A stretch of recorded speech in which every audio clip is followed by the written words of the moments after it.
Have you ever thought about restoring an older PVC or single-ply roof, extending its life and making it a sustainable asset at the same time?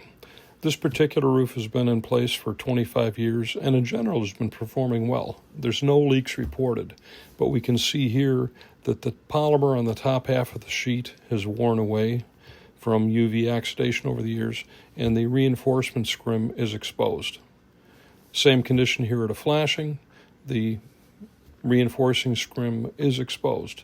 But if this wall was reflashed, the entire roof thoroughly cleaned, weak areas be top dressed with new membrane, with a coating restoration, this roof could be expected to provide up to 20 years of reliable service. And as mentioned before, make it a sustainable asset, all for a substantial savings compared to re-roofing. Want to know more? Let me know.